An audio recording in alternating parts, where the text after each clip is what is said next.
baratear a mão de obra. Agora, como é que acontece na prática? Porque, assim, nas fazendas a gente já sabe mais ou menos. O gato vem numa cidade pequena do interior, né, faz aquelas promessas, arregimenta as pessoas, bota num caminhão, né, carrega para lá e como lá é como se fosse uma prisão, né? Exatamente. Quer dizer, tem pessoas armadas e tal, e ele tem aquela contabilidade que o cara está sempre devendo, né? Exatamente. Pelo alimento, pela viagem que fez no caminhão e etc.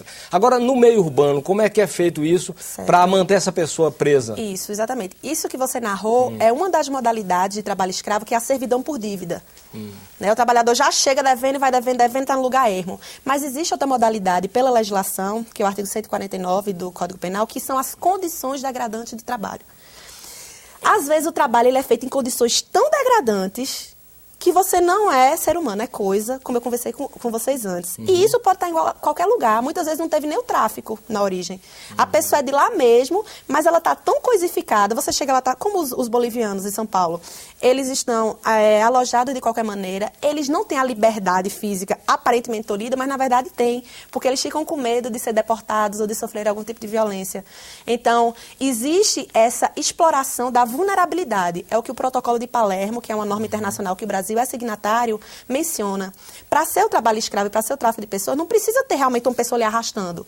Se estiver explorando a sua vulnerabilidade, já pode se configurar. Porque sabe que a pessoa é muito pobre, sabe que a pessoa vai aceitar aquela falsa promessa e se aproveita dessa condição de pobreza para dar qualquer coisa. E esse qualquer coisa, às vezes, é uma mera irregularidade trabalhista, mas esse qualquer coisa, às vezes, é trabalho escravo, a ponto da pessoa não ter água, da pessoa não ter banheiro, da pessoa não ter equipamento de proteção e ter uma pessoa ganhando dinheiro em cima disso. Um dos mitos também que a gente escuta muito é que quando a gente vai chegar na fiscalização, a gente vai quebrar a empresa. Não é verdade, é um mito. Porque, na verdade, se aquela empresa não podia nem dar água, então ela não poderia mesmo existir. Então a gente tem que primar pelos bons empresários que o Brasil tem. Vários, existe como o trabalho escravo passa também por esse aspecto cultural. O que é cultural, às vezes a pessoa pode ter acessibilidade e corrigir naturalmente. Vários empresários, quando a gente chama a atenção, se corrigem.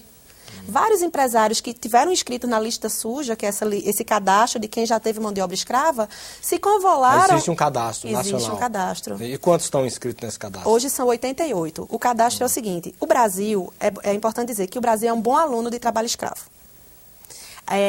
Todos os relatórios da ONU e da OIT que foram feitos até hoje consideraram o Brasil, o último feito pela ONU, em maio de 2010, o Brasil foi considerado o melhor aluno. Por quê? Porque o governo dá seguro-desemprego e Bolsa Família para os resgatados.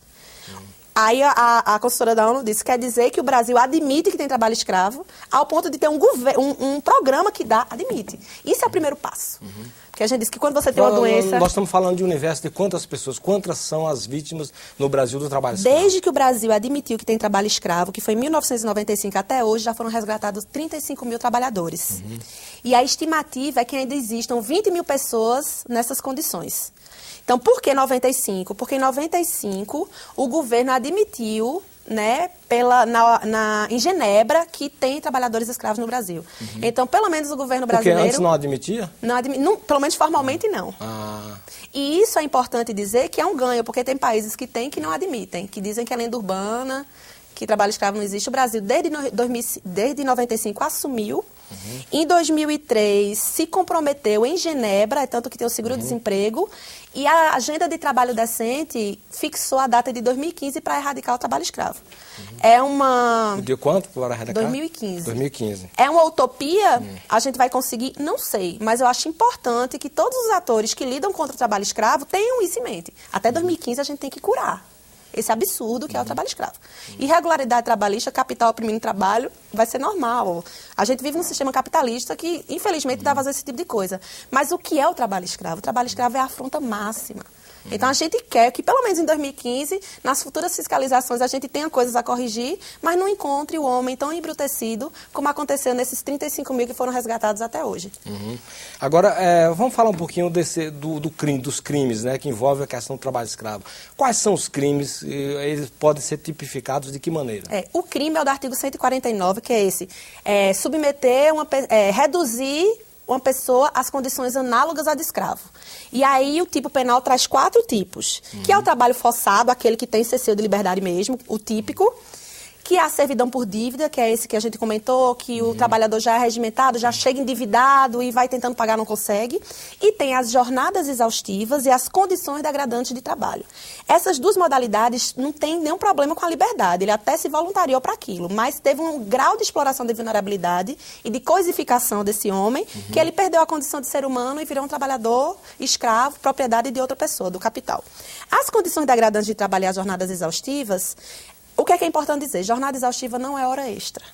Aquilo que às vezes a gente brinca, eu estou trabalho escravo, estou trabalhando até hoje. Não, jornada exaustiva não tem nada a ver com hora extra. Jornada exaustiva é aquela em que as condições de trabalho, como no carvoaria, como no corte de cana, que já teve até morte por exaustão, porque o trabalhador queria bater metas, cortou 15 toneladas de cana por dia. Então, a exaustão não é hora extra. A hora extra é uma questão trabalhista que a gente vai ver. Para ser jornada exaustiva, que você diga, não, essa pessoa é uma coisa, não é um ser humano. É trabalho escravo, tem uma série de fatores que você tem que analisar.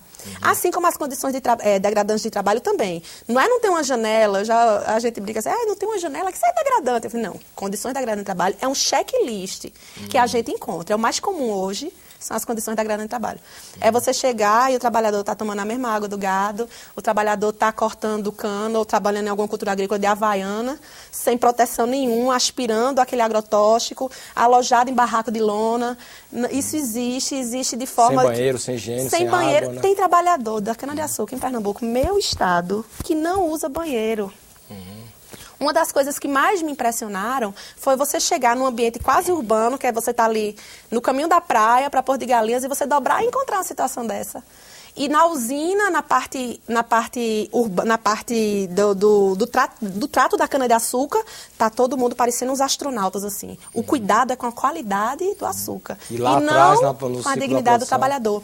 E aí o que foi interessante observar, esse aspecto cultural que eu comentei com vocês, na verdade é um olhar que não foi dado para esse trabalhador há 400 anos. Há 400 anos o trabalho é feito daquele jeito. Por isso que eu digo tanto, não é que o empresário é malvado. Não olha, é uma indiferença. Eu até brinco que a gente não diz que nos relacionamentos amorosos o contrário de amor não é ódio. Ódio e amor caminham juntos, o contrário de amor é indiferença. Eu digo que no trabalho escravo muitas vezes é isso. Não é que o empregador odeia o trabalhador, não, é uma indiferença. E eu digo muito assim, a gente tem que começar a pensar no trabalhador como pai da gente, como filho da gente. E não como uma pessoa que quanto mais você tirar, mais você vai lucrar lá na ponta.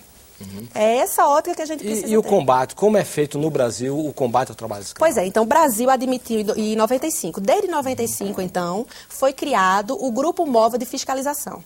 Esse grupo recebe as denúncias da sociedade ou às vezes até atua em cadeias produtivas. Quem forma esse grupo? Auditores fiscais do trabalho, né, que é o Ministério do Trabalho e Emprego, o Ministério Público do Trabalho e a Polícia Federal. Então, é um grupo móvel interinstitucional. Os auditores vão ver a questão trabalhista, o Ministério Público do Trabalho vai dar essa assessoria caso não sejam pagas as verbas rescisórias, vai dar aquele cunho realmente de Ministério Público e a Polícia Federal vai fazer a parte criminal. Então, a gente quer englobar totalmente tanto a proteção quanto a repressão. O escravocrata, ele vai responder na seara trabalhista administrativa, junto aos auditores, na seara trabalhista judiciária, por conta do Ministério Público do Trabalho, e a Polícia Federal vai estar fazendo ali toda a parte de provas da parte criminal. Então, o grupo é pensando nisso. E para o trabalhador, o que é que o grupo faz? Encontrado um trabalhador em situação análoga de escravo, ele é resgatado. Aquela situação, ela tem que acabar. E o trabalhador, ele recebe todas as verbas rescisórias, né? O empregador tem que firmar um termo de ajustamento de conduta para que não reincida. Se ele não assinar, o Ministério Público do Trabalho vai entrar com ação civil pública na Justiça para cobrar isso, inclusive cobrando dano moral coletivo, que a gente acredita muito na punição patrimonial. Tem a esfera penal de tolher a liberdade da pessoa que foi criminosa, mas também na esfera trabalhista a gente acredita muito na questão da sanção pecuniária. É tanto que o tribunal, o TST, agora confirmou uma sentença que condenou em 5 milhões. Então, vamos pegar o patrimônio dessa turma para ver que não vale a pena baratear a mão de obra. E prisão, há casos de prisão? Poucos. Apenas o Gilberto Andrade, que é um empresário do Maranhão, foi preso preventivamente em 2004 e tinha uma questão de competência da Justiça Federal e da Justiça Estadual. Até hoje, que eu saiba, existem apenas 41 sentenças e ninguém está preso. Realmente, esse relatório da ONU diz que o Brasil é um bom aluno. Onde é que o Brasil precisa melhorar? O governo já admitiu, já tem um resgate, a gente precisa erradicar. Mas onde é que a gente está falhando? É na parte criminal. A gente realmente precisa intensificar não apenas as sanções civis, que a lista suja, inclusive, é uma delas, porque quando esse trabalhador escravo ele é resgatado, o empresário que está explorando, ele entra num cadastro. do Ministério do Trabalho e Emprego. Aparentemente, esse cadastro não tem sanção nenhuma, mas os bancos públicos não dão mais financiamento. Então, funciona como uma sanção patrimonial. Então, se ele for, do setor de agronegócio, ele está fora do Banco do Brasil. Eu tenho vários... Do BNDES. Então, eu tenho exemplos, né, famosos, que eu não sei se caberia falar aqui, prefiro não citar, mas qualquer pessoa, o cidadão pode jogar na internet, né, lista suja. Tem exemplos famosos de empresas tentando sair desesperadamente da lista suja porque perdeu financiamentos milionários. Então, existe esse lado da sanção patrimonial que a lista suja faz, que o Ministério Público do Trabalho faz, pedindo essas indenizações altas, mas a gente precisa ainda realmente ir atrás da questão criminal, que é o Ministério Público Federal.